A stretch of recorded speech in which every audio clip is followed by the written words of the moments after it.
show will begin in 5 minutes.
Ladies and gentlemen, please take your seats. The cruise show will begin in 3 minutes.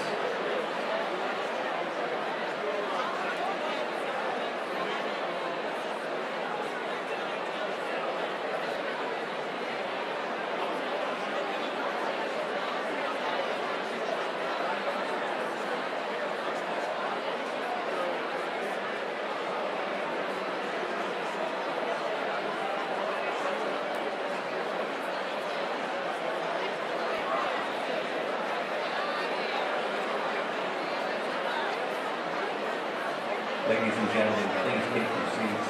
The show is about to begin.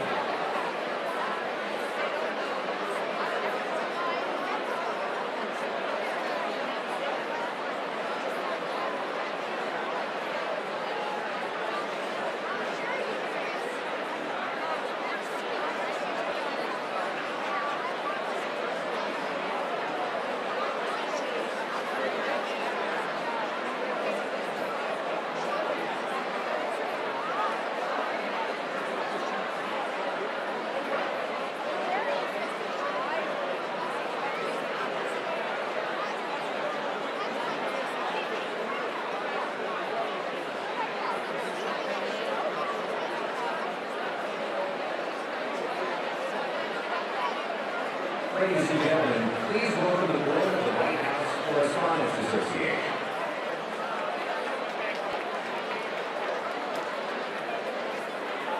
Andy Harnett from Getty Images.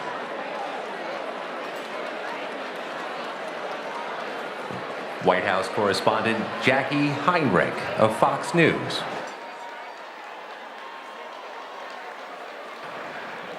Justin Sink, White House correspondent for Bloomberg. Weijia Jiang, senior White House correspondent for CBS News. Politico White House correspondent and Playbook co-author Eugene Daniels. Kenneth Strickland from NBC News.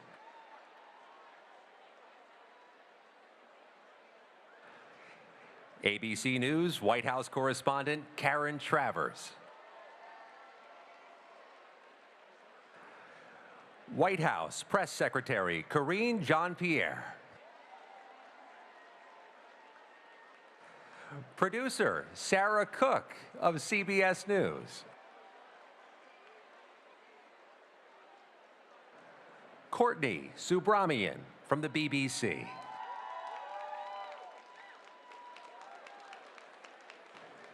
And the president of the White House Correspondents Association, NBC News senior White House correspondent, Kelly O'Donnell.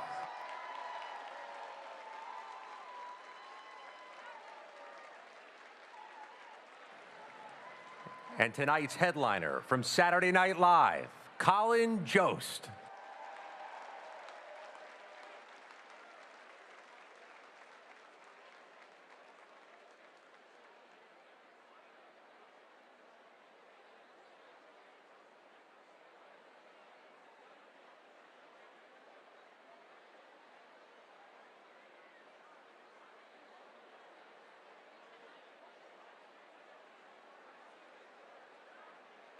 Ladies and gentlemen, please take your seats.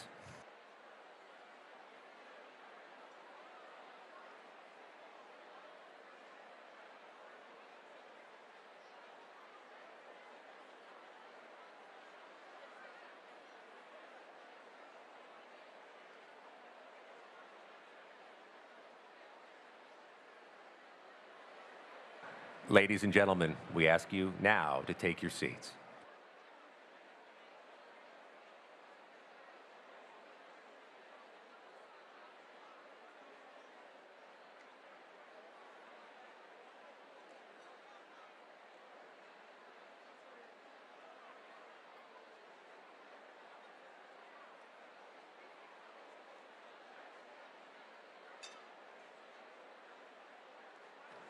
Now, please welcome Vice President Kamala Harris and the second gentleman, Douglas Emhoff.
Ladies and gentlemen, the President of the United States, Joseph R. Biden, and First Lady, Dr. Jill Biden.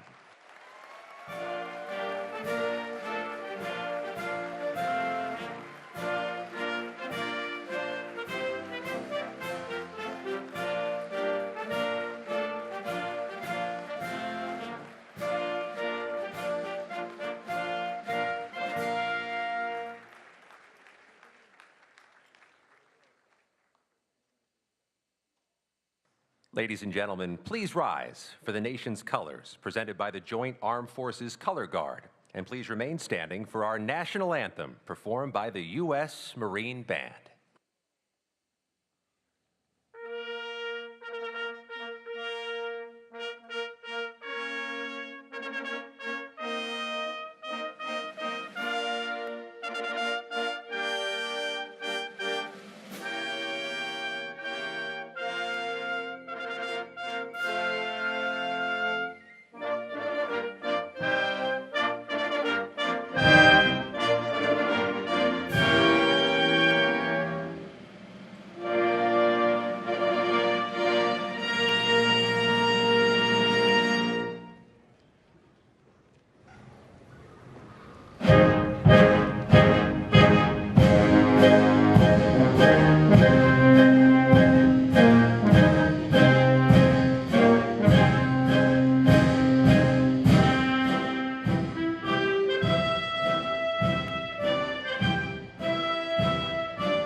Now, ladies and gentlemen, the President of the White House Correspondents Association, Kelly O'Donnell.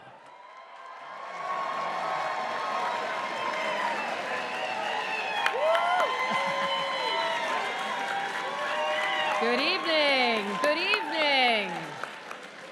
We're really here.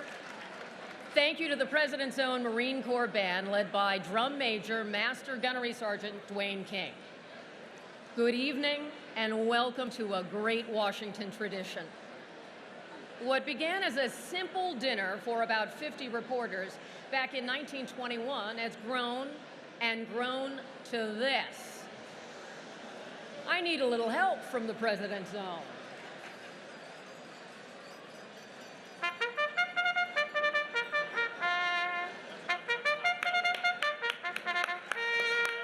Thank you, sir. More than 100 years of heritage. We only get dressed up like this once a year, and now you are a part of the story. Welcome to the 2024 White House Correspondents' Dinner. Mr. President, Vice President Harris, Dr. Biden, and Mr. Emhoff, thank you for the gift of your time. This is a complex moment for our nation, and a campaign year with faraway conflicts leave many worried and wondering about the future, understandably so. We know that is our backdrop tonight. We also know there is value in praising exceptional work and promising student journalists. This event is the primary fundraiser for our association and the scholarships we will highlight. So if you believe in our purpose, we welcome your donations and appreciate your generosity. Master Sergeant, I think we might need a little boost for that, don't you, sir?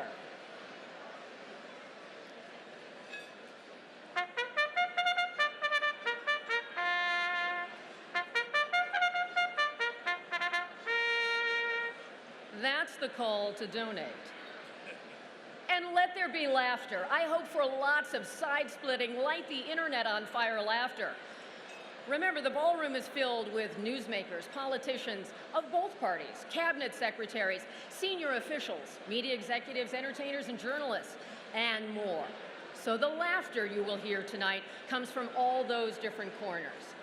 So get ready to roast. The humor is intended to zing and skewer across the political spectrum and aimed at the national media too. But before we get really going, let me offer some thanks to my employers, Mike Cavanaugh, Cesar Conde, and NBC News for 3 decades of adventures, and for your support building to this special night, and importantly, for giving me the time needed to do this job, to serve as president of the WHCA, which can be a full-time job.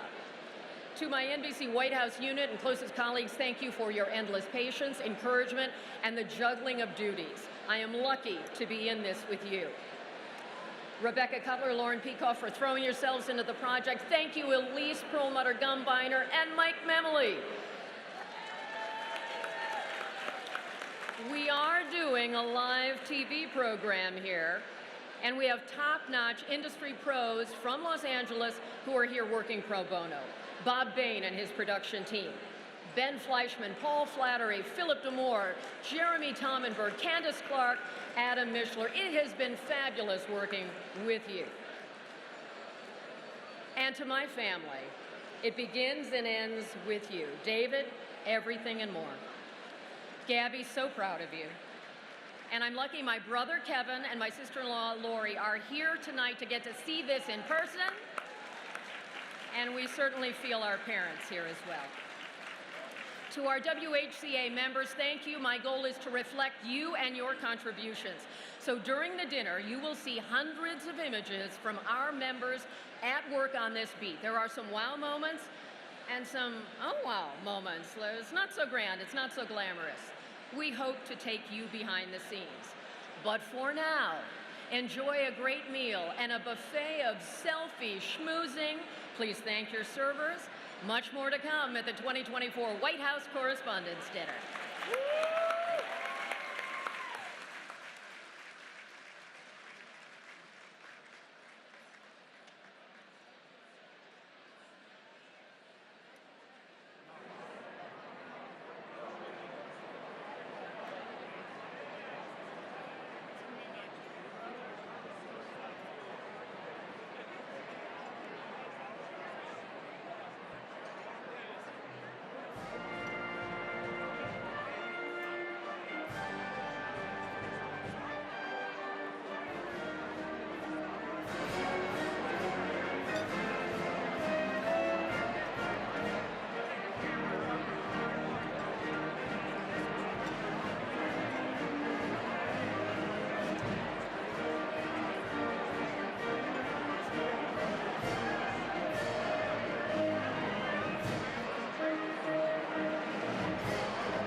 show begins in 3 minutes.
Ladies and gentlemen, please take your seats. The show is about to begin.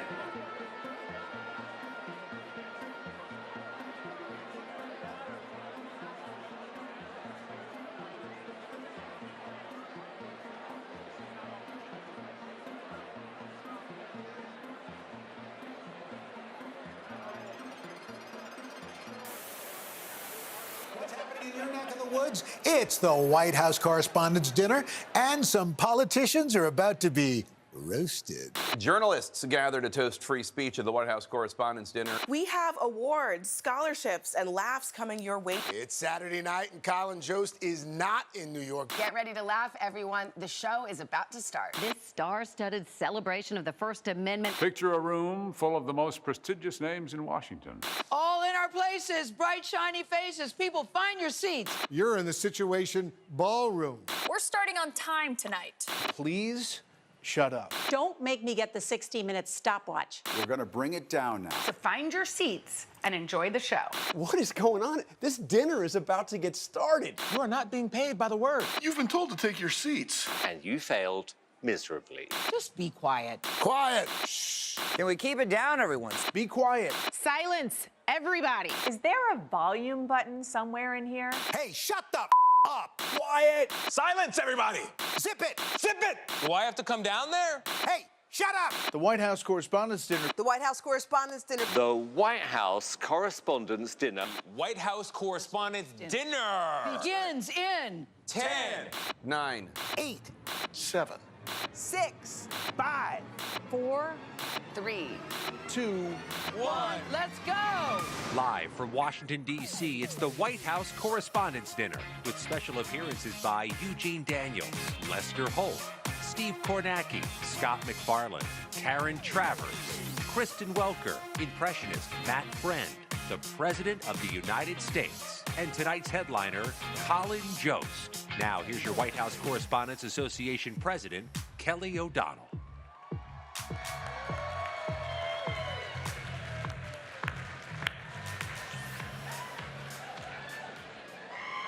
Now we've got your attention. That was a lot of fun, and you see how lucky I am to have so many friends with big personalities who were willing to be a little silly and to help us kick things off tonight. Thank you to all of them who said yes when I called across all the networks. Thank you, friends, for turning up for that. Mr. President, Vice President Harris, Dr. Biden and Mr. Emhoff, we welcome you as we celebrate freedoms that are both enduring and repeatedly tested. Your presence here speaks clearly and loudly about the essential connection between a free press, freedom of speech, and the democracy we value.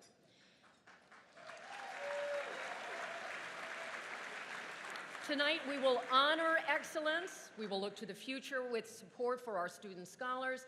But we know that eyes are wide open here.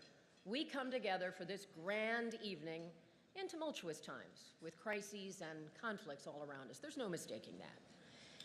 We also know that life has many dimensions, including time to celebrate and time to laugh. So many of you have reached out to me to say how excited you are to see Colin Jost as our entertainer. Let me be honest with you. When your dream choice to headline this event and this crowd says yes, that is a good day. That is a good day. Thank you, Colin, for being here. And I know Colin cares about history and thinks about history like so many of us in the White House Correspondents Association. And I don't mean dusty books in the library. I learned a lot about Washington from hearing laughter on Saturday nights when I was growing up in Ohio. And that showed me humor could take on serious subjects and leave us feeling a little lighter. So I asked Colin and our friends at Saturday Night Live to open up the time capsule, nearly 50 years of political humor, to take us on a fun and funny ride. Ladies and gentlemen, the President of the United States. No problem. Don't want to be here, and here, and here. Not gonna do it. Not gonna. I will do this. I will do this. I will do them both together. One thing about being a leader is that a leader has to make some very tough decisions. That's why I'm going with the chimichangas. We are almost out of time, so I will ask each candidate to sum up in a single word the best argument for his candidacy. Governor Bush? Strategery. Vice President Gore? Lockbox.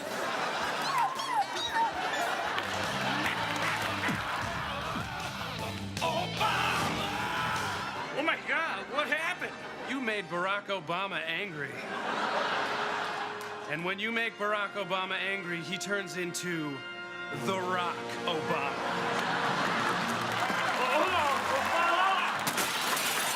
Hey everybody, it's me, your VP, Joe Biden. And I'm inviting you all to join me this Monday, the Biden Bash. Do you think you can jump higher than me? Well, now you can find out in a game I call, Do You Think You Can Jump Higher Than Me? And be sure to join me for my Kung Fu exhibition. Biden time! Ow! Yeah, a Wall Street Journal. Are you okay? And you know something, Mr. Cohen? I've never even heard of you! Your mother has. Hey! Hey! I can't believe all this mess happened in Iowa because of an app. Hey, I have an idea for an app.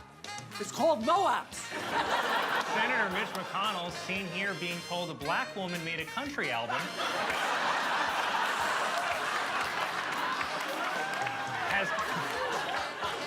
Has come out in favor of a bill that would potentially ban TikTok in the U.S.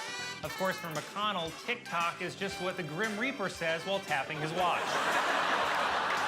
You know, Jesus did some incredible things. Some would call them miracles. In terms of fish and with regard to bread. This is my speech. There are others like it, but this is mine. I wrote it myself last night while screaming into an empty bag of Doritos. And we're gonna go in there, we're gonna get our pole watches so close. We're gonna get this close. See, this is legally close. Okay. Nuts on back. That's where a pole watcher ought to be. When can we get back to the Capitol and resume the vote? Hello, DoorDash, it's Chuck Schumer. We have Congressman George Santos, seen here in a promo for a pawn shop reality show, was indicted on federal charges including conspiracy, wire fraud, and identity theft. He was also indicted for reckless homicide when that button shot off his jacket and killed a bystander. This entire country has been bullying me just because I am a proud gay thief.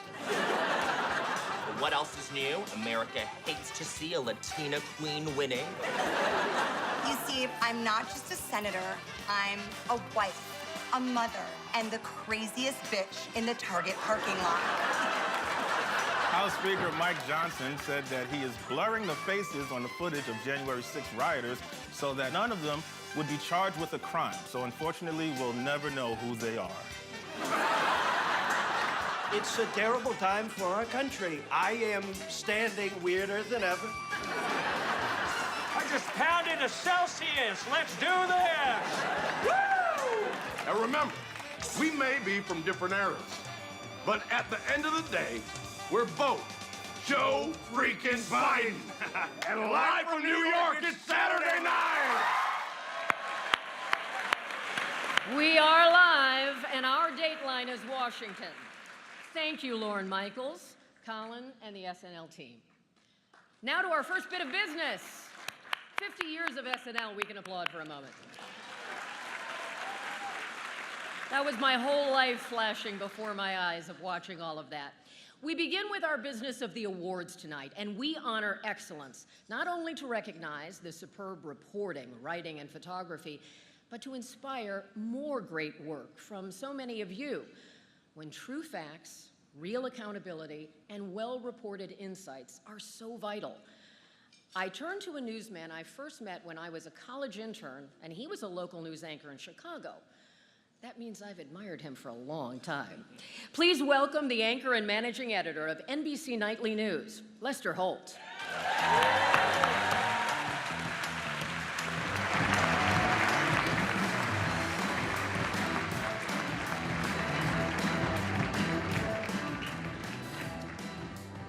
Thank you, and Kelly, I am so proud to be your colleague. What an amazing night this is. Thank you for everything you and the team have done. Each year, a panel of independent judges reviews dozens of entries for the 5 major WHCA Journalism Awards. It's my honor to announce this year's winners.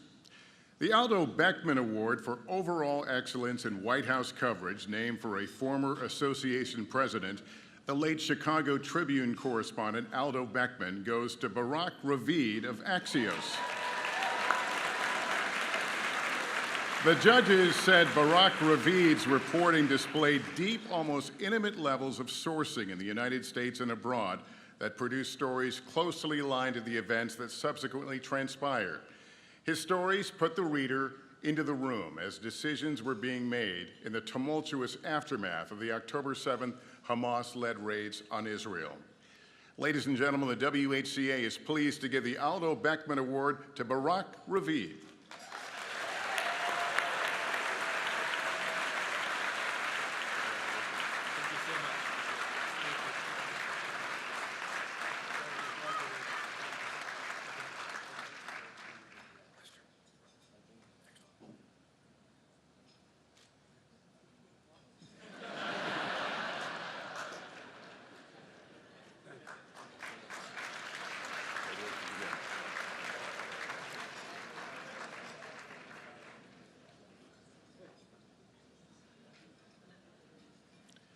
The WHCA gives out 2 awards for reporting under deadline pressure, one for print, another for broadcast. Each includes a prize of $2,500. This year's print winner is Peter Baker of the New York Times. The judges said Baker's coverage of President Joe Biden's visit to Israel just days after the October 7th attacks filed on deadline from Tel Aviv combined a comprehensive recounting of that whirlwind trip with expert reporter-driven analysis of the president's messaging and priorities during a fraught moment. He carefully selected observations of public events paired with well-sourced reporting of behind-the-scenes detail, smartly summarized the emotional cross-currents, diplomatic chaos, and other challenges surrounding the journey. His story not only helped advance understanding of the latest developments in a fast-moving situation in real time, it included a sensitive assessment of the underlying dynamics and historic context that allowed it to stand as a definitive written recount of the day, despite being filed on deadline. Please welcome the winner of the Deadline Award for Print, Peter Baker.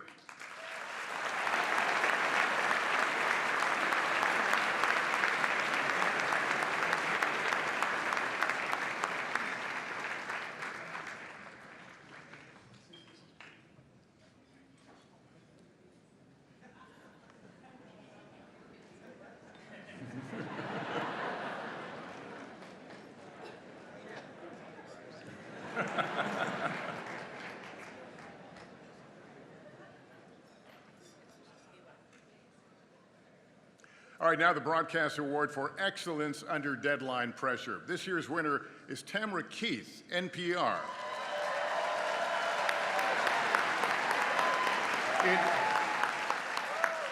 It goes to last year's WHCA president for her work on the president's trip to Israel. The judges said her gripping audio report expertly took listeners behind the scenes on the 31-hour trip to Tel Aviv, preparing her audience for the president's statement to America later that night. Sound rich and textured and written on Air Force One, while en route back to the United States, Keith's story lays out President Biden's thinking and brings listeners in on the trip, along with her and onto Air Force One to hear the president himself announce breaking news. And Keith's quick work as part of the White House press pool to share her audio also speaks volumes of her professionalism and of her dedication not only to her employer, NPR, but also to her colleagues at the White House Correspondents Association and to Washington journalism. The WHCA is pleased to honor the deadline reporting of NPR's Tamara Keith.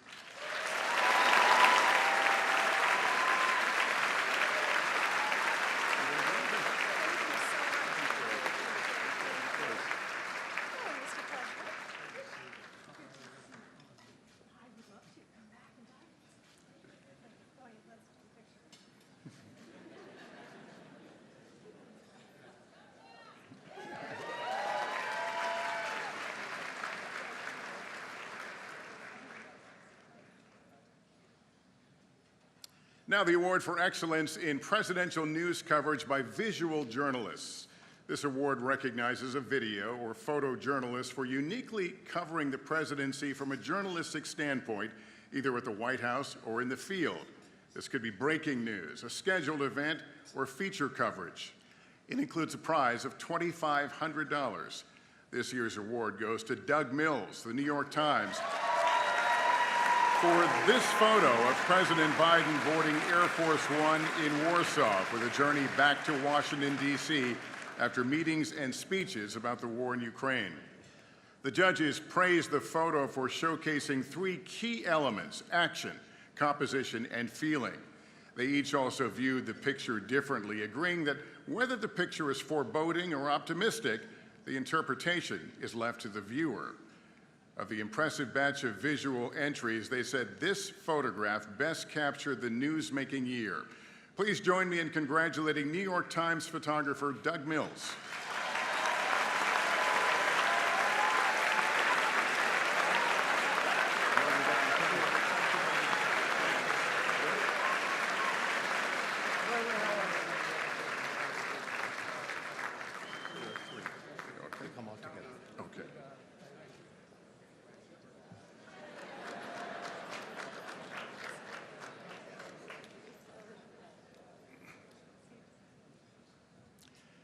The Collier Prize for State Government Accountability is presented by the University of Florida College of Journalism and Communications.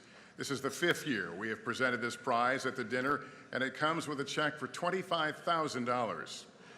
This year's award goes to a collaboration between the Texas Tribune, ProPublica, and Frontline, reporting on the tragic mishandling of the active shooter situation at Robb Elementary School in Uvalde, Texas, on May 14, 2022.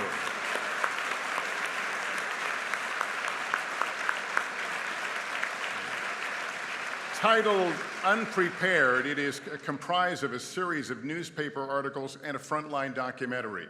The meticulously researched report explains why Robb Elementary School students and teachers remained barricaded in a classroom for 77 minutes with the gunman, while more than 100 police and military officers scrambled to find radios, flashbangs, shields, and even the key to unlock the classroom. Investigators later surmised the classroom might even have been open during the entire siege. For more than a year, Loemi Creel, an investigative reporter with the Texas Tribune and ProPublica, led a team of reporters who examined video footage from 24 body cams and hundreds of hours of interviews with 150 law enforcement officers to untangle the actions and inactions that led to the deaths of 21 people, including 19 children. Creel and colleagues Lexi Churchill, Janine Zal-Hernandez, Jessica Priest, Perla Treviso, and Zach Despart contributed to the series.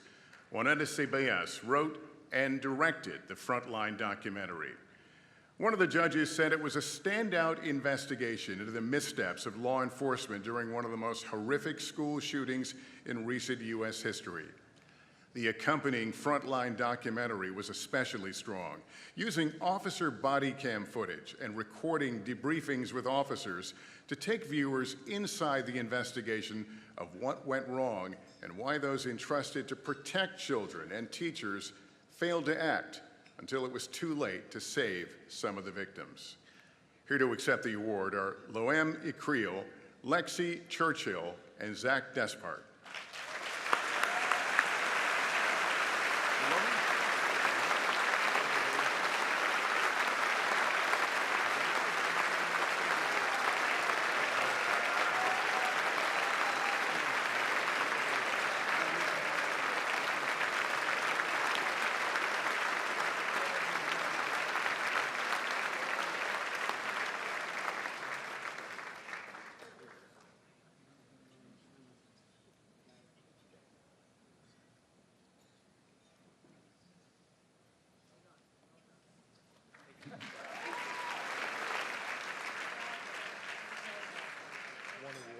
People.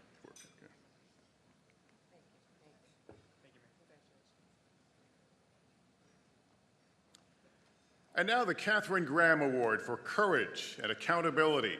It is, of course, named in honor of the legendary Washington Post publisher. And this year it goes to the newspaper she helmed. The judges said the Washington Post shows courage, sensitivity, and originality in breaking with journalism industry norms to inform and show readers how the AR-15 weapon inflicts horrific damage to the human body. The Post was transparent about its reporting methodology and courageous in publishing graphic images of victims of mass shootings, including children, and the after effects on survivors and families. It handled this sensitive subject well, with prominent warnings to readers that the images may be disturbing, and conversations with the families of the victims ahead of publication about the paper's methodology and intentions. The Post's executive editor, Sally Busby, also published a lengthy explanation outlining the newspaper's choices. She acted with sensitivity toward the victims and the survivors and elevated our nation's important national conversation about gun safety, gun ownership rights, and the tragic blast effects of the AR-15.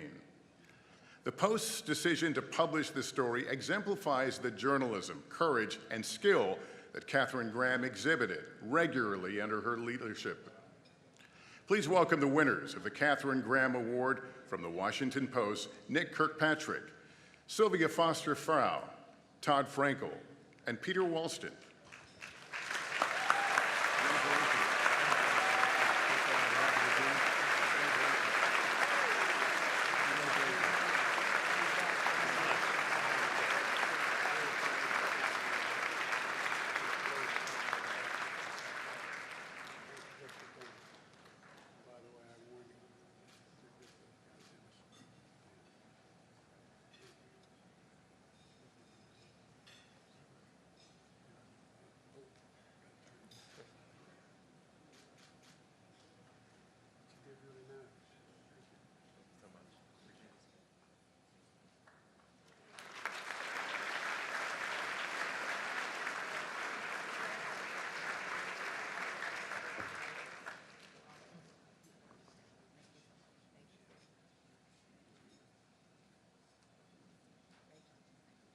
Let's hear it one more time for all of this year's winners.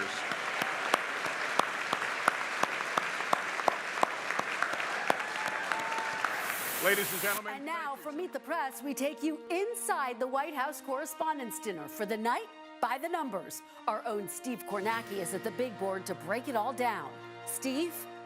All right, Kristen, been crunching some numbers, and why don't we start with a map? Now, not an electoral map, but a map of the banquet hall. You can see right here there are 260, count them, 260 tables, each one of them set for 10 people. Some real advanced math here. That works out to 2,600 people. Now, if it feels a little cramped around you, it's for good reason.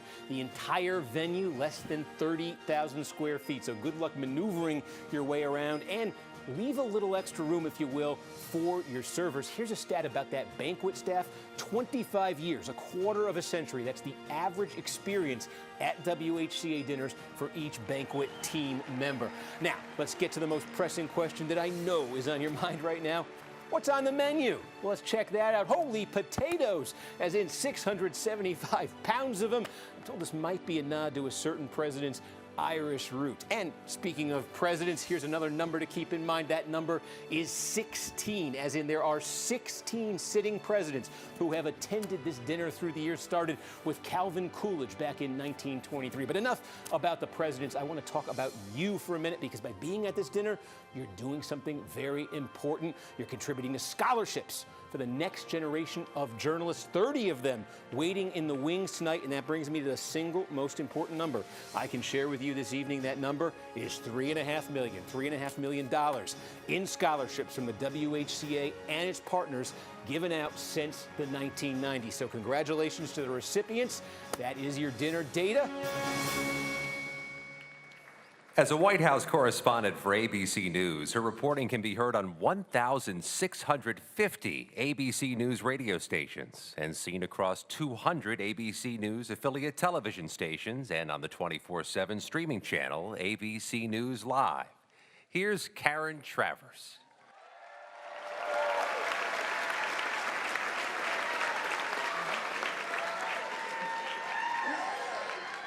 Good evening. Success in the news business sometimes comes from being in the right place at the right time. Catching that lucky break on a big story, that can get you noticed. But then there are those special colleagues who built their success day by day, and then year after year, with skill, dedication, and persistence.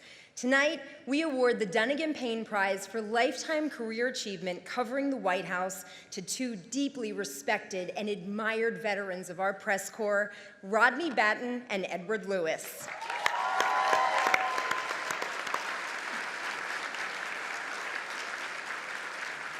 If you have watched any of the major events coming out of the White House over the past several decades, from presidential interviews to Oval Office meetings to summits all around the world, you have seen Rodney and Ed's work. They always got their shot when it counted, again and again.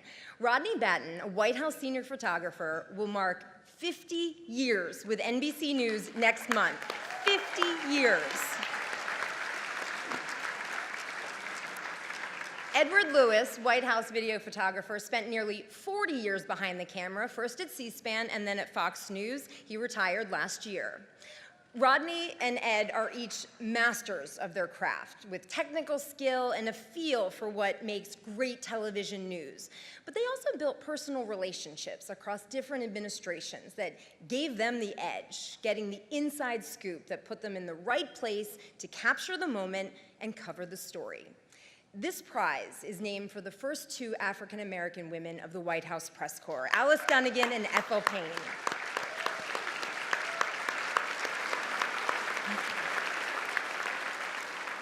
Their toughness covering President Truman broke barriers. Their sheer determination compelled President Eisenhower to take their questions. Rodney Batten and Ed Lewis built their reputations through hard work. Their big personalities made them well-known and very well-liked across the entire White House press corps. We asked Rodney and Ed to reflect on their long, incredible careers at the White House. I was stunned. I just couldn't believe it. And this is a great honor. I really am honored, very flattered. I shed a few tears, too. How many people can come in here every day and be this close to the President of the United States, the leader of the free world? Born and raised in Washington, D.C., I spent many years riding by this building, and I would always ride by and look in and wonder if I could ever work there. And that dream came true. Being around presidents gave me a sense of pride, honor, and hard work that I put in, because the world is waiting for the video that Rodney and I shot. Being travel pool, which we've both done, is probably the pinnacle of covering the White House, particularly abroad, because we are representing the press corps of the United States. I had the honor of covering the night that the U.S. had the bin Laden situation. I was called in. We were just shocked to see what was going on, but we knew that there was something big and we had to get to work fast. This job requires teamwork. I've been here a little bit longer than Ed, so a lot has changed. And a lot, I mean, to be witness to that, it's just incredible. When Obama became president, and I was sitting up behind the rack, and I lost it. This country had elected a man who was black. When I first got that call from Kelly, we talked about the two African-American women who this award is named after. I thought about what they, just what they endured during that time, and I was very proud of that. I like to think that I came here every day, did what was expected of me. I really admire the change that the White House correspondents took in making sure that people of color, other nations, ethnic groups, also had access to this press environment. Because this is a center. I don't care where you go, you might think it is, but this is a center of the press in the United States. If you make it in here, you've arrived.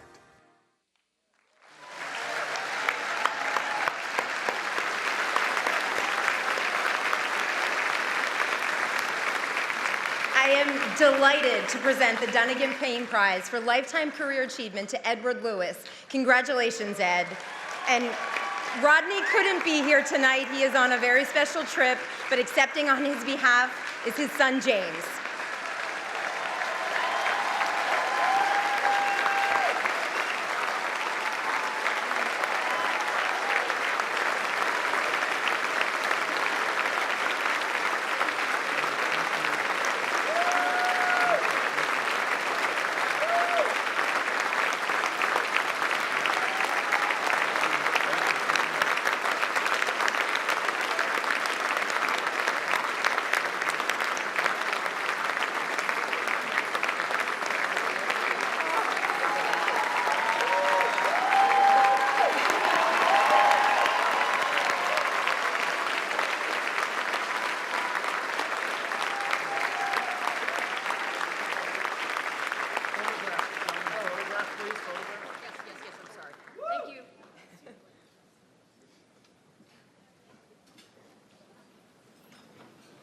That's earned, ladies and gentlemen. That's earned.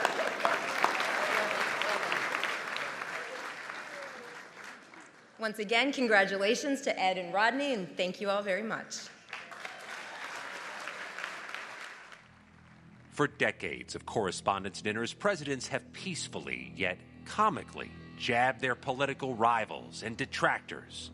In 2011, Barack Obama roasted a private citizen. Donald Trump is here tonight. Obviously, we all know about your credentials and breadth of experience. For example, no, seriously, just recently, in an episode of Celebrity Apprentice, at the steakhouse, the men's cooking team did not impress the judges from Omaha Steaks. And there was a lot of blame to go around, but you, Mr. Trump, recognized that the real problem was a lack of leadership. And so ultimately you didn't blame Little John or Meatloaf. You fired Gary Busey. And these are the kind of decisions that would keep me up at night.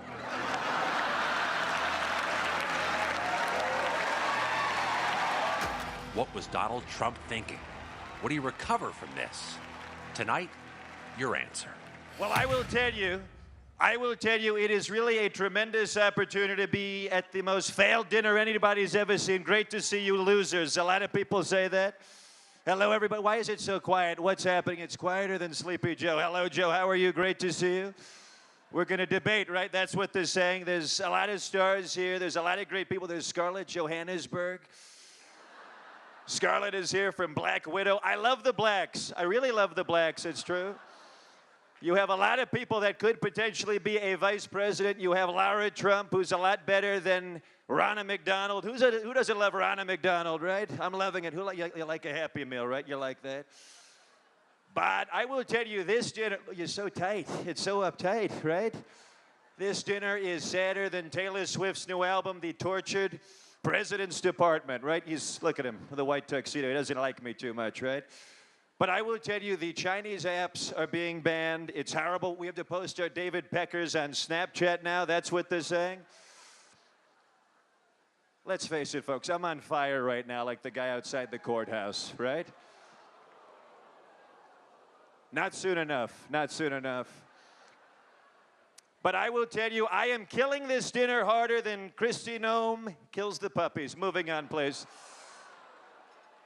Even Bernie has something to say. Mr. Trump, you have no idea what the ordinary experiences everyday Americans are.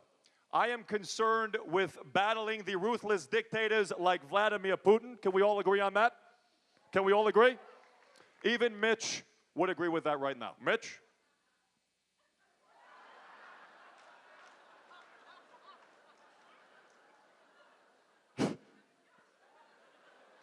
Well, let me begin by stating what a privilege it is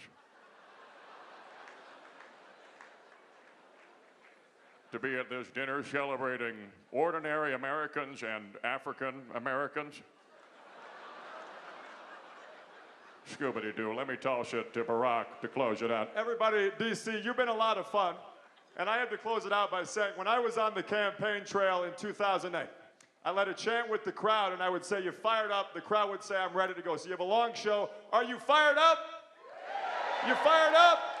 I'm ready to go. Good night, guys. Back to Kelly. Thank you so much. Good night. Thank you. Thank you, Mr. President. Talk about making an impression. You have just seen a man of more than 200 voices who can capture the essence of anyone. So please give it up for Matt Friend. Thank you, Matt. Putting this evening together is just one important part of being president of our association. I'm happy to welcome a good friend who will succeed me later this summer, and we promise a peaceful transition. Please welcome from Politico, Eugene Daniels.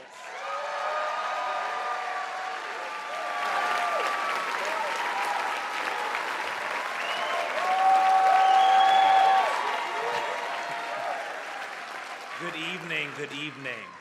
And now for the best part of the evening, the scholarship students. Don't worry, Mr. President Colin, I'm sure people are looking forward to hearing from you as well. The WHCA history spans 110 years, but we are also very focused on the future and young journalists who aspire to report on government, politics, and the White House themselves one day. In 1991, our association began this commitment to give back and, most importantly, lift up promising students.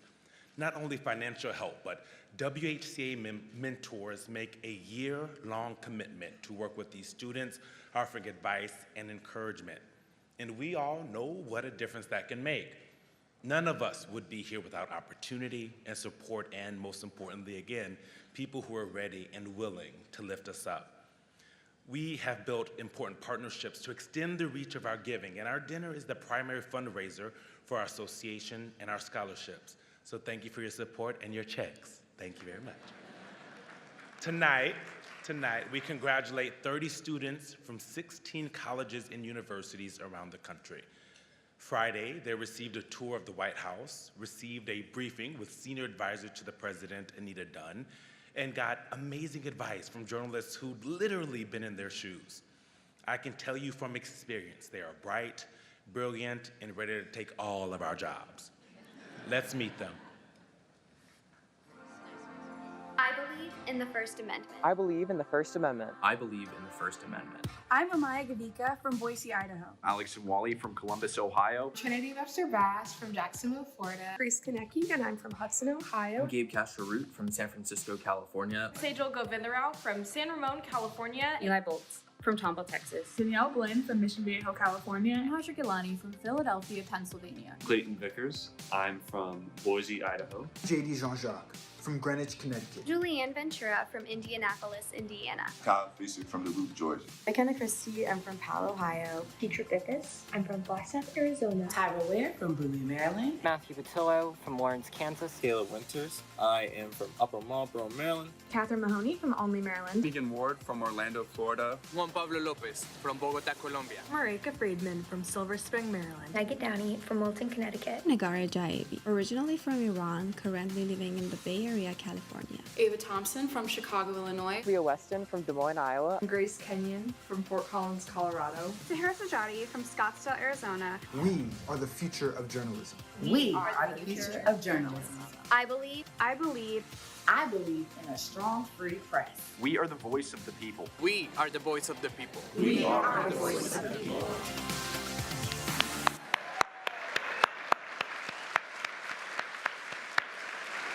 Now, part of this very special experience is that our WHCA scholars were able to meet the president, get a picture, and most importantly, they are here with us in the ballroom. Y'all stand up and wave to your future employees. They're all over.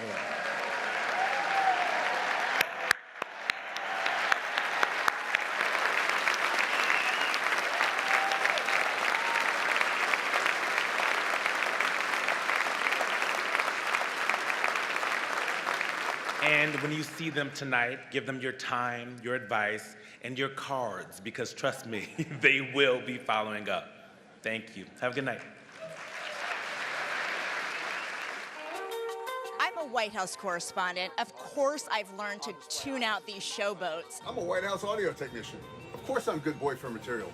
I'm willing to listen. I'm a radio correspondent. Of course I can get on the air from anywhere. I'm a White House correspondent. Of course I don't mind if the National Park Service cuts the lawn during my live shot. I'm a White House still photographer. Of course I don't need to climb the corporate ladder. I spend my days up here already. I'm a White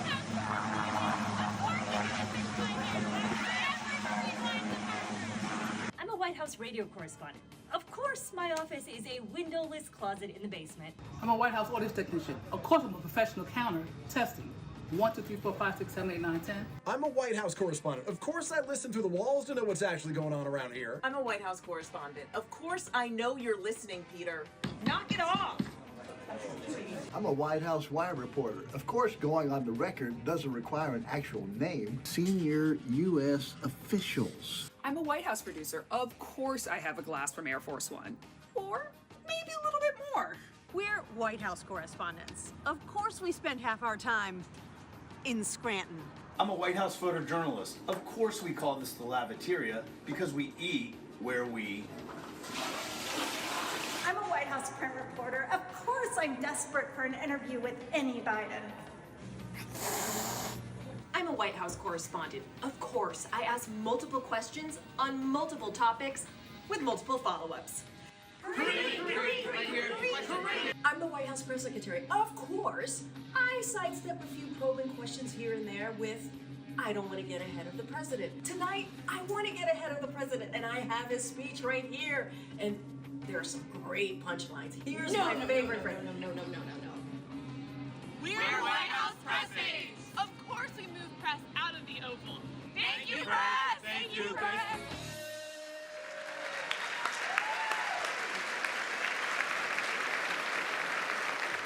I too am a White House correspondent, and of course, I appreciate the good humor of colleagues who wanted to take you behind the scenes.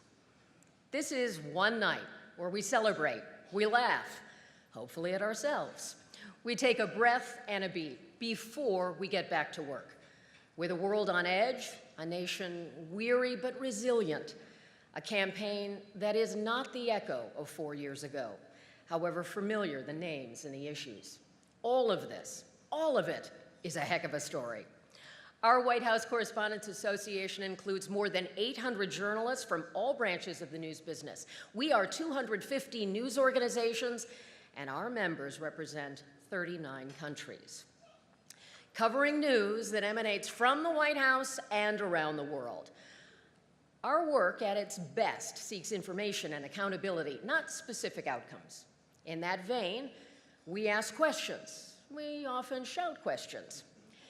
We would welcome more opportunities to pose them in a calm and measured way. We strive for knowledge, not noise. These days, with the boundless resources of taxpayers and donors and the skill of marketing experts, any White House or campaign can create its own content. We believe that independent professional journalists on hand to document the events of a presidency are stewards of something precious, more enduring than any news cycle or trending topic.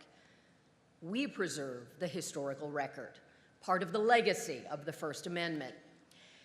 Our association acts as the primary voice supporting a sprawling press corps with many separate employers. We advocate and organize for press access around all daily events, foreign and domestic trips, and then we tackle things like workspace facilities and membership activities. I am grateful to our board for all of your hard work, and a special thank you to our Executive Director, Steve Thoma, for your expertise and dedication. Thank you, Steve. My gratitude is multiplying because this week marks a career anniversary for me. 30 years with NBC News. I am very lucky. I'm very lucky. Mr. President, I think that might have been applauding age there. I don't know. I am optimistic that we can do more to demonstrate that a free press serves democracy, even when truth can be tough to discern and trust is hard to earn and maintain. Even when some of our fellow citizens tune us out, we have work to do to understand the difference between reporting and posting, to use our voices to inform and not to inflame. Those close to me know that I have been counting the days to this dinner for months. But I knew there are others in our news community who've been counting too, for very different reasons. At the Wall Street Journal, they are counting. For Moscow correspondent Evan Gerskovich, 396 days since he was jailed in Russia. The U.S. government has designated Evan as wrongfully detained. And Evan's parents and his family are with us tonight, and we are with you always.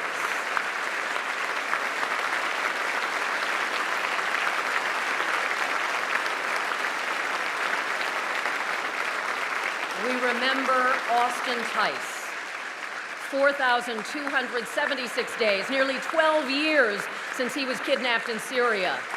His mother, Deborah, is with us, and Mrs. Tice, we are with you. And Mr. President, again, we humbly ask that you do everything you can to bring them home. Our profession can be perilous. Since October, about 100 journalists have been killed, most of those deaths in Gaza, according to the Committee to Protect Journalists. Around the world, more than 320 reporters imprisoned as of December, including an American with dual Russian citizenship, Alsu Kermayshev, who works for the US-funded Radio Free Europe Radio Liberty. She has been jailed in Russia since October. Here at home, there are different challenges: online threats, hostility vented at reporters on the job, and anxiety is about a paycheck. Layoffs have hit our business very hard this year. For news consumers who believe that a free press is essential, demonstrate that belief with a subscription. Show that professionally gathered news is a product you value. And we owe you our best efforts and our highest standards. So I have a ritual that began years ago when I first started on the beat, that no matter what is going on, I make a point to think about this every time I walk through the gates. I remember that I am the granddaughter of Irish immigrants who came here with little and believed in a big, bright future. I recognize that any day could shift from quiet to consequential, upended by unexpected events. History could pivot that very day. So I ask myself, will I be ready? Will I be worthy? Will you? Past WHCA presidents are out in the audience tonight. I can see our press corps. Please stand up. Former board members of the WHCA, please stand. Our chief White House correspondents, please stand. Our current correspondents, Reporters, producers, visual and broadcast journalists on this beat, please stand. Colleagues who have previously covered the White House, I am so proud of all of you.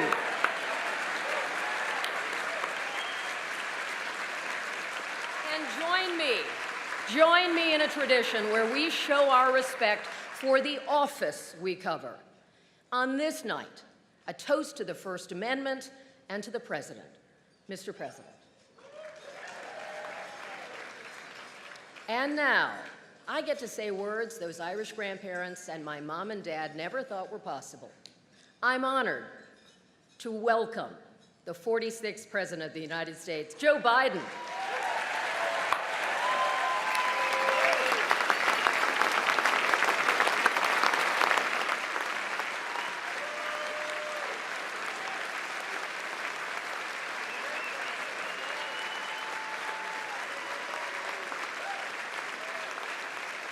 Thank you, thank you, thank you. If you think your Irish grandparents are wondering, my great-great-grandparents that came here in 1846 and went, what in the hell's going on? I want to thank you for the warm welcome, but please, not so loud. Donald was listening. Sleepy Don. I kind of like that. I may use that again. Kelly O'Donnell, President of the White House Correspondents Association, thank you for having me. Thank you, sir. But Kelly O, let's be honest, you're way too young to be president. It's been a year since I delivered this speech, and my wife Jill, who's with me tonight, was worried how I do. I told her, don't worry, just like riding a bike.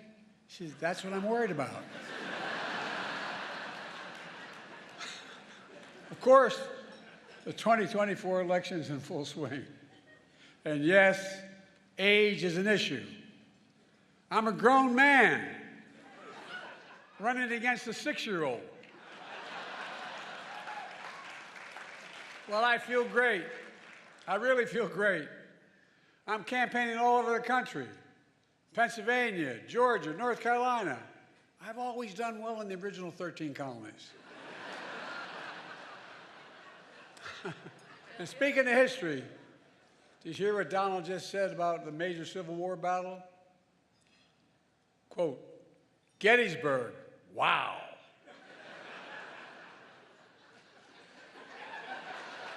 Trump's speech was so embarrassing, the statue of Robert E. Lee surrendered again. But look, age is the only thing we have in common. My vice president actually endorses me.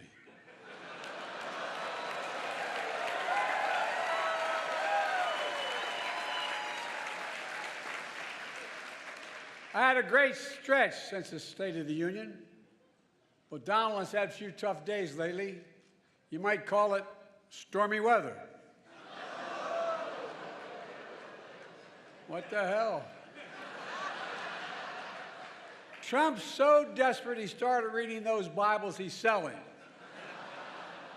Then he got to the first commandment. You shall have no other gods before me. That's when he put it down and said, this book's not for me.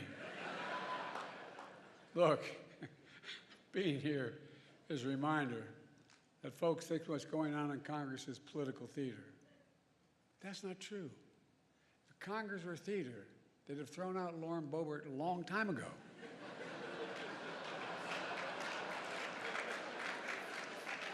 Now, to all my friends in the press and Fox News,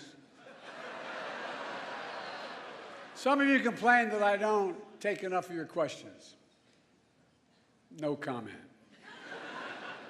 Of course, the New York Times issued a statement blasting me for, quote, active and effectively avoiding independent journalists. Hey, if that's what it takes to get the New York Times to say I'm active and effective, I'm for it. It's okay.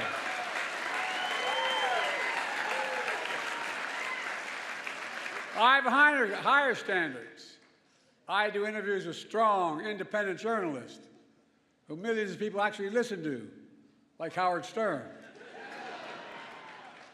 And I know you're looking around and saying, this guy's been doing this for 50 years.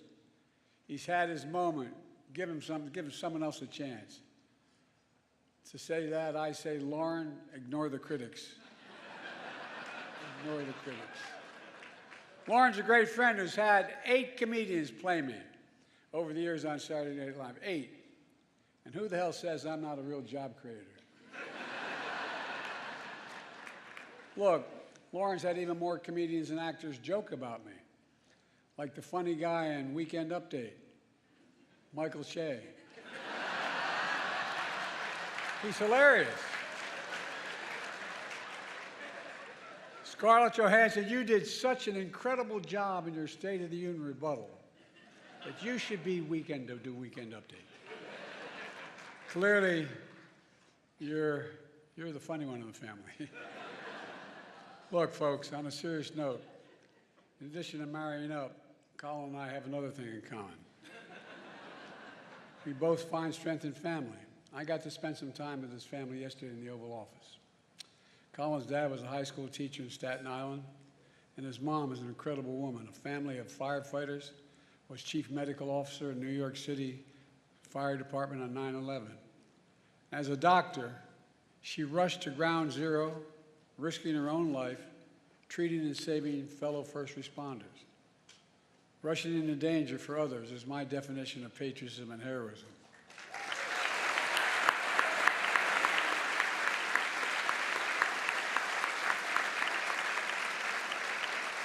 And so is what all of you do when you report truth over lies.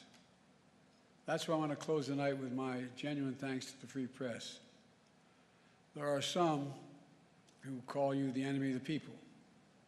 That's wrong and it's dangerous. You literally risk your lives doing your job. You do. Covering everything from natural disasters to pandemics to wars and so much more. And some of your colleagues have given their lives, and many have suffered grievous injuries. Other reporters have lost their freedom. Journalism is clearly not a crime, not here, not there, not anywhere in the world.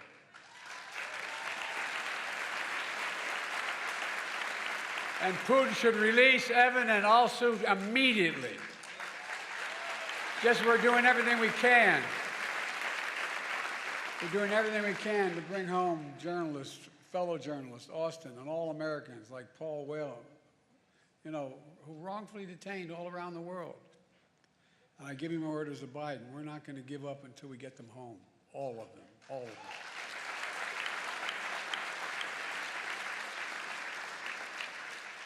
On the 3rd anniversary of January 6th, I went to Valley Forge. And I said the most urgent question of our time is whether democracy is still the sacred cause of America. That is the question the American people must answer this year. And you, the free press, play a critical role in making sure the American people have the information they need to make an informed decision. The defeated former president has made no secret of his attack on our democracy. He said he wants to be a dictator on day one, and so much more. He tells supporters he is their revenge and retribution. When in God's name have you ever heard of another president say something like that? And he promised a bloodbath when he loses again. We have to take this seriously. 8 years ago, you could have written off it as just Trump talk, but no longer, not after January 6th. I'm sincerely not asking of you to take sides, but asking you to rise up to the seriousness of the moment. Move past the horse race numbers and the gotcha moments and the distractions, the sideshows that have come to dominate and sensationalize our politics. And focus on what's actually at stake. And I think in your hearts you know what's at stake. The stakes couldn't be higher. Every single one of us has a role to play, a serious role to play, in making sure democracy endures, American democracy. I have my role, but in all due respect, so do you. In the age of disinformation, credible information that people can trust is more important than ever. And that makes you, and I mean this from the bottom of my heart, makes you more important than ever. So tonight, I'd like to make a toast. To a free press, to an informed citizenry, to an America where freedom and democracy endure. God bless America. Now, I'm going to turn it over to Kelly, then you'll hear from a real comedian. I think I know what I'm in for. You know, Colin Jost has taken aim at me before with his jokes. Oh, I'm sure. You ready? Like saying, after winning the South Carolina primary, Biden barely edged out his closest rival. Time. Colin, when I win, I'm going to have a whole hell of a lot of time. And I'm going to be watching, pal. Kelly, back to you.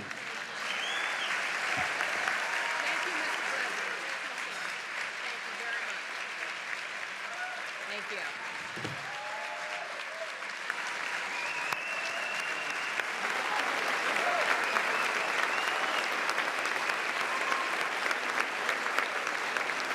Thank you, Mr. President. Thank you so very much for being here and for your words in support of journalists. And now we turn to Colin Jost, our headline entertainer. Colin not only brings the excitement of his own charisma and talents, but his guests are strictly A-list.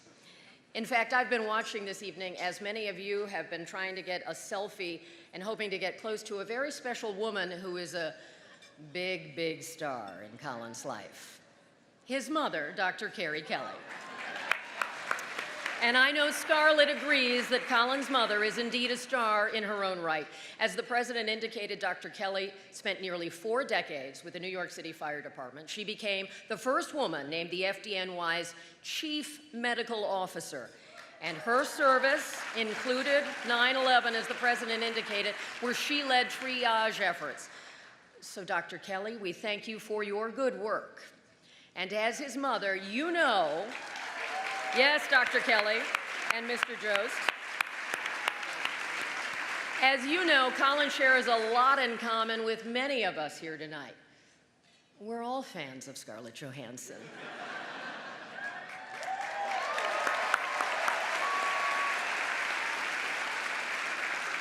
So for a moment, I'm going to take you back to when Colin himself was a reporter for the esteemed publication at Regis High School, The Owl. A young Colin Jost scoop, 10 ways not to start an English paper. And in-depth reporting on faculty summer plans. Then and now, Colin Jost is at the core a talented writer. That's why I wanted him here tonight. And he is now the longest-serving anchor of Weekend Update on Saturday Night Live. Are you ready? Are you ready?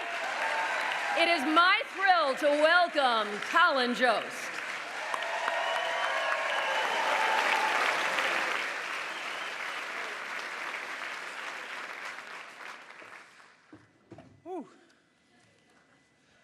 Thank you, everyone. Hello.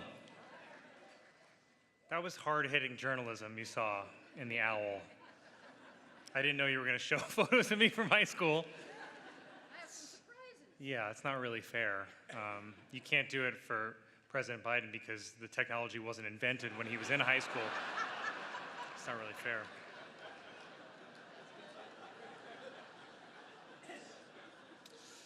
Good evening, everyone. I'm Colin Jost, and I'll be delivering the Republican response. I'll be honest with you, I don't have a lot of time. I need to get back to New York because I'm juror number 5 on a big trial. Trump's lawyer took one look at me, and he's like, he's got to be on our side.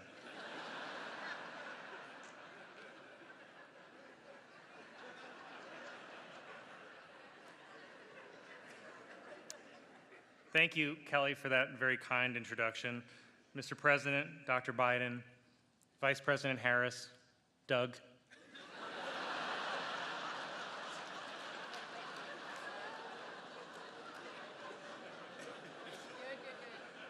Doug, as you can tell from all the comments about my wife, I'm also used to being the second gentleman.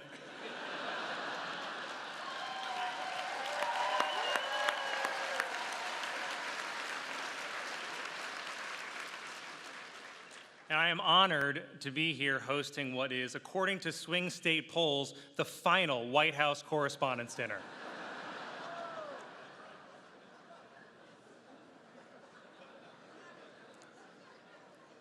I hope that tonight will be a night to remember for most of us.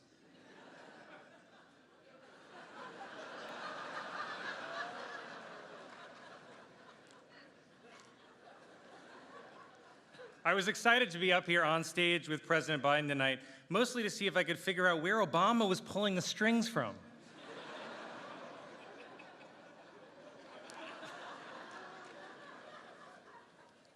I have to admit, it's not easy following President Biden.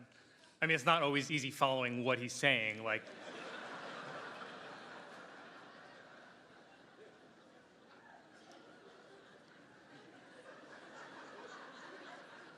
But before I begin tonight, can we just acknowledge how refreshing it is to see a president of the United States at an event that doesn't begin with a bailiff saying, "All rise."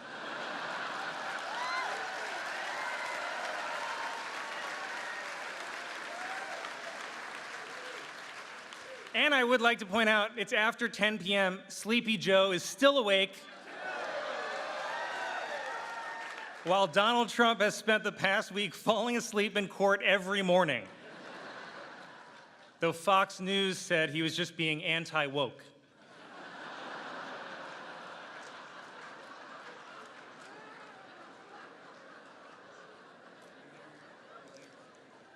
We are all here tonight at Nerd Prom.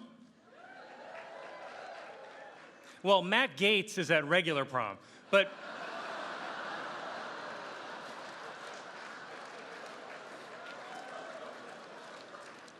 I actually thought I saw Matt Gaetz here tonight, but it was actually just my own reflection in a spoon.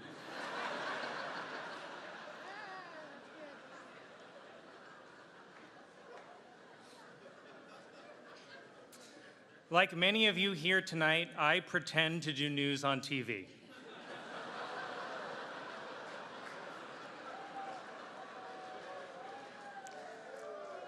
My Weekend Update co-anchor, Michael Che, was going to join me here tonight, but in solidarity with President Biden, I decided to lose all my black support.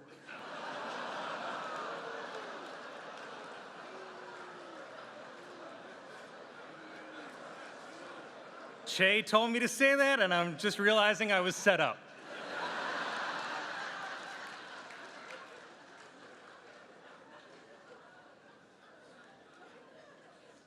I've done Weekend Update for a while now, but most people don't know that I started out doing the actual news. My first job out of college was as a reporter for the Staten Island Advance newspaper.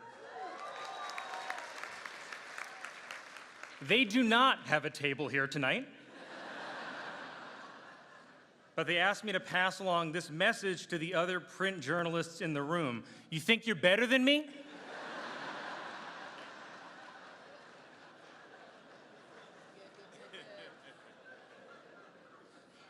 By the way, I want to point out, when I worked at the Staten Island Advance, we had a daily circulation of 100,000. The Washington Post would kill for that.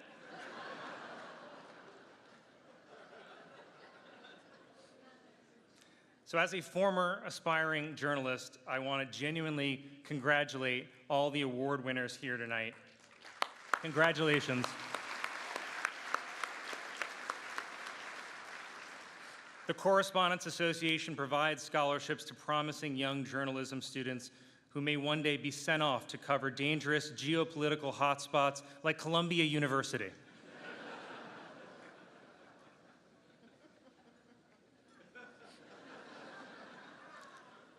Tonight, this event is being televised live on C-SPAN. Woo! And if you're at home watching C-SPAN on a Saturday night, I hope they find your body soon.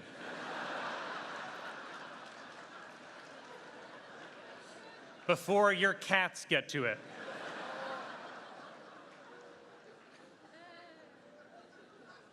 There are so many incredible news organizations here tonight, also a few credible ones. The Washington Post is here. Washington Post. They were the ones taking your coats at the door. Please be sure to tip.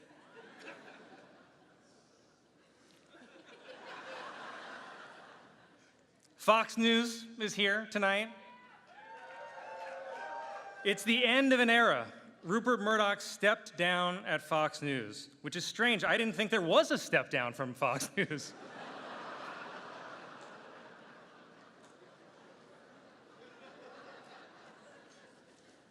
Trump Media is here. Trump Media, not at a table, just screaming loudly in the corner to no one.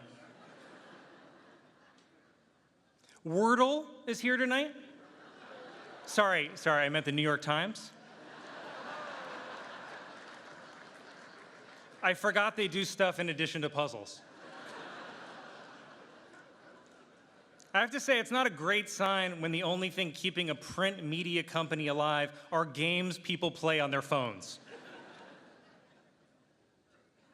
Too chilling for you guys? Room just froze faster than Mitch McConnell.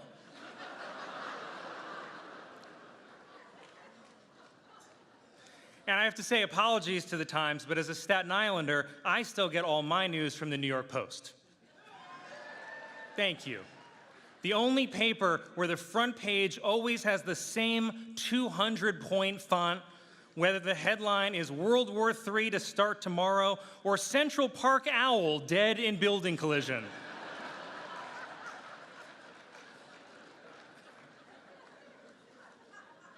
The New York Post is like having the New York Times summarized for you by a crackhead.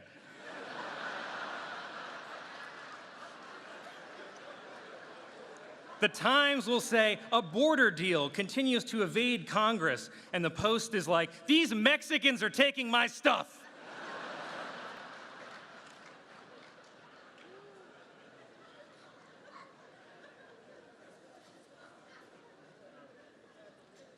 There are so many incredible individuals here tonight. Laura Trump is here tonight. Okay, I got one woo. She recently released a cover of the song I Won't Back Down. Upon hearing it, Tom Petty died again.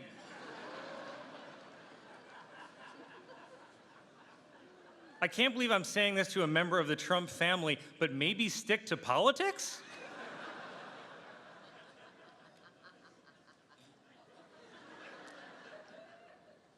Senator Bernie Sanders is here because he's not the type to pass up a free hot meal.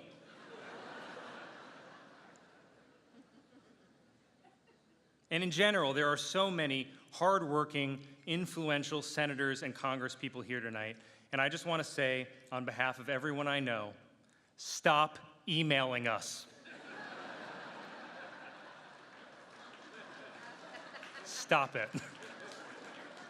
We get it. Democracy is on the line. And your plan to save it is to flood our inboxes like your Crate and Barrel.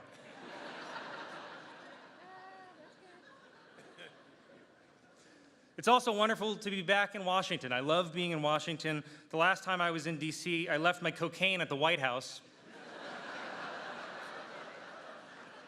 Luckily, the president was able to put it to good use for his State of the Union.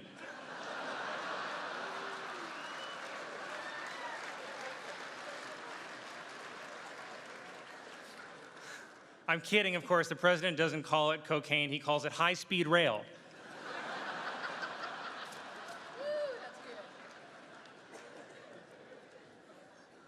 By the way, can you blame the guy for turning to cocaine? He must be exhausted, orchestrating 4 separate trials against his rival, rigging the Super Bowl, and gearing up to steal a second election. Wow.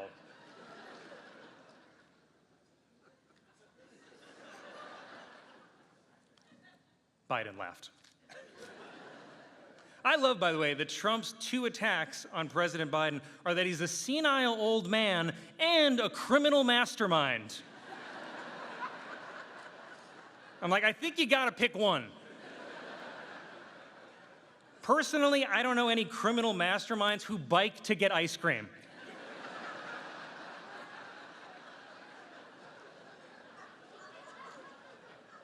Also, it's not like Trump himself is young and sharp. I'm not saying both candidates are old, but you know Jimmy Carter is out there thinking, I could maybe win this thing.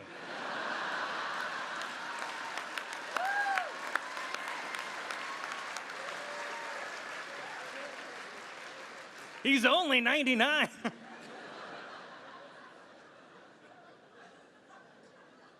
There is an election. There's an election 6 extremely long months from now. So let me see if I can summarize where this race stands at this moment. The Republican candidate for president owes $500 million in fines for bank fraud and is currently spending his days farting himself awake during a porn star hush money trial, and the race is tied?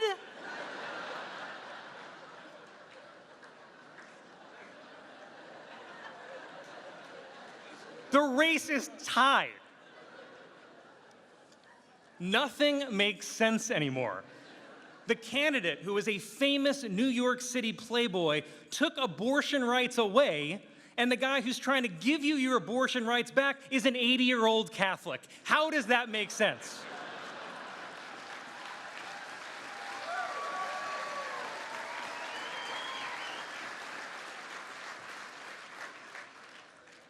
By the way, President Biden, isn't it crazy that he's only our 2nd Catholic president? And what's even crazier is that in just a few short months, we'll have our 3rd in RFK Jr.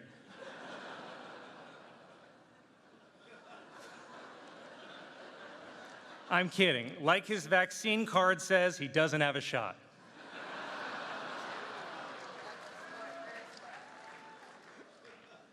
Everything feels strange now. By a lot of measures, President Biden is having a very successful first term, but people don't seem to realize it. Like with the economy, the vibes are bad, but the numbers say it's strong. The economy is kind of like you on the steps of Air Force One.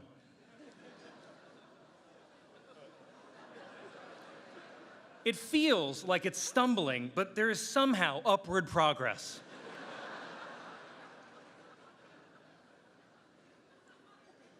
I do think that you can do more on the economy, sir. I really do. For example, have you considered eliminating the national debt by shorting Trump stock?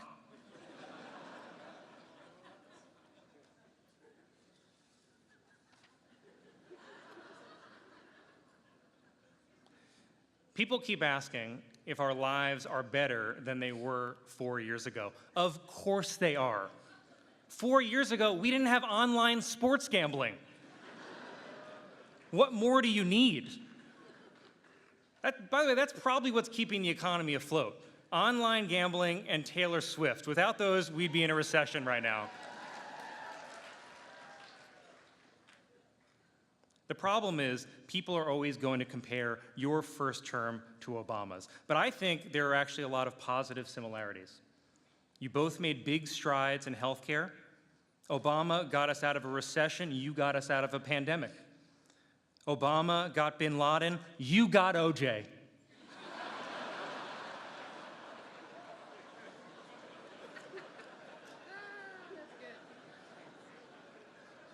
And by the way, now that OJ's dead, who is the new frontrunner for Trump's VP? Is it Diddy? By the way, I bet if Trump did select Diddy as his running mate, I bet this race would still be tied.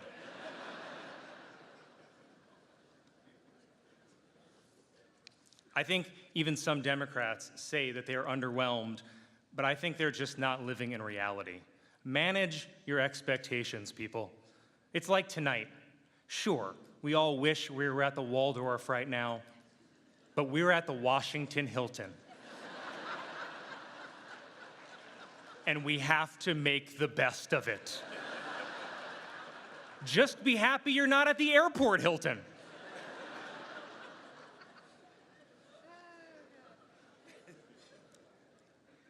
Journalists, these are challenging times, and we need the people in this room to help guide us through it. Your jobs are not easy, and it doesn't help that we're living at the end of traditional media. The gatekeepers are gone. Did you know that 90% of people now get their news exclusively from social media? And that must be true because I saw it in a random guy's TikTok. He was recording the video while driving a Toyota Corolla, but he seemed to know his stuff. Isn't it crazy, by the way, that TikTok could be outlawed in the US by the end of this year? That's a real shame, because we're going to need TikTok to document who is storming the Capitol next January 6th.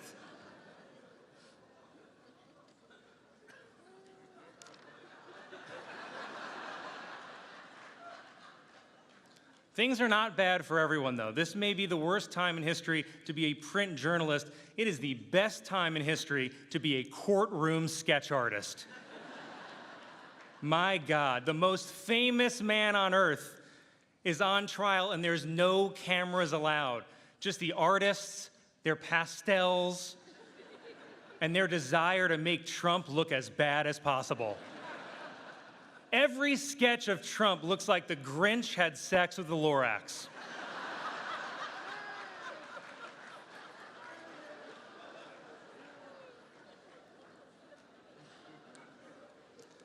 In closing, I would really like to take a moment to recognize all the print journalists in this room. Your words speak truth to power. Your words bring light to the darkness. And most importantly, your words train the AI programs that will soon replace you.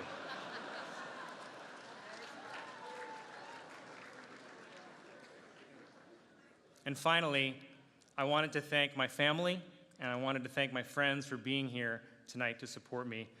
I want to thank my wife for enduring lots of jokes and for agreeing to individually meet everyone in this room right after the ceremony.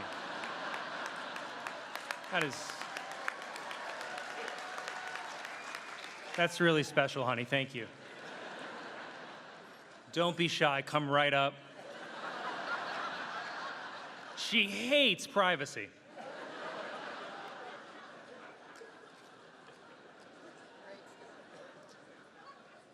And with my family in mind, I wanted to share one last thing with you before I go, and I wanted to share one thing with you, Mr. President, before I go. I lost my grandfather this year, as you alluded to, a firefighter, William Kelly. He's the reason that our son's middle name is William. He helped raise me growing up, and I would not be here today without him. My grandpa was a firefighter on Staten Island for 40 years. To make extra money for his family, he was a substitute teacher, and he painted houses. And since it's Staten Island, I should point out it's not like the Scorsese Irishman painting houses.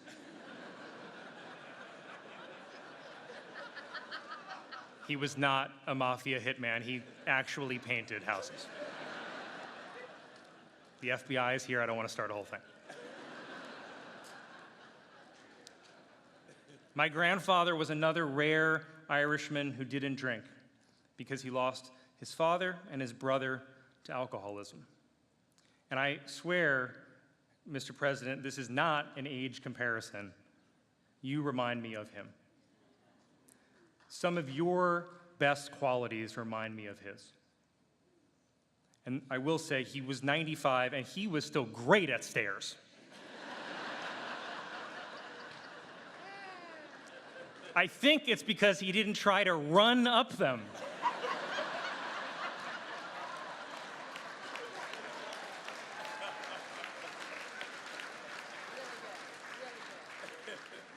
But the reason that I bring up my grandfather, and I don't know if you realize, Mr. President, but Staten Island firefighters are not normally your demographic. Staten Island voted about 70% for Trump in the last election, and the other 30% was for Giuliani.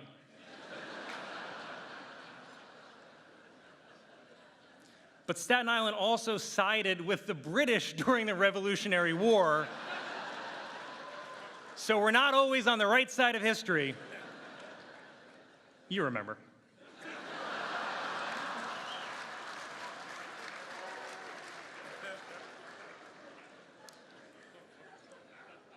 But my grandfather, a Staten Island firefighter, voted for you Mr. President.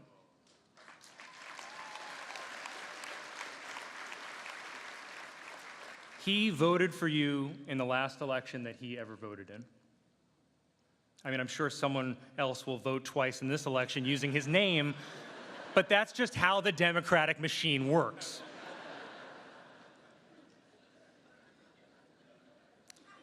He voted for you, and the reason that he voted for you is because you're a decent man.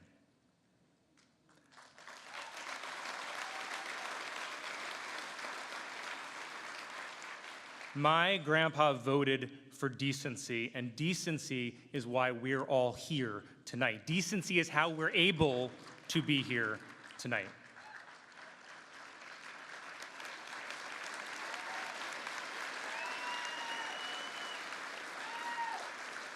Decency is how we're able to make jokes about each other and one of us doesn't go to prison after. We go to the Newsmax after party.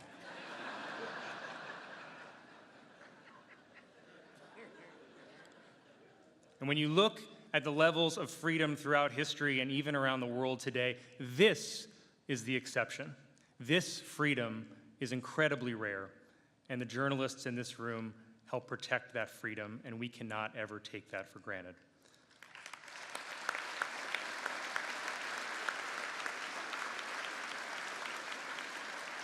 So, Mr. President, I thank you for your decency on behalf of my grandfather, and I thank all of you, almost all of you, for your decency as well. I am very honored and grateful that you invited me here tonight. Thank you and good night.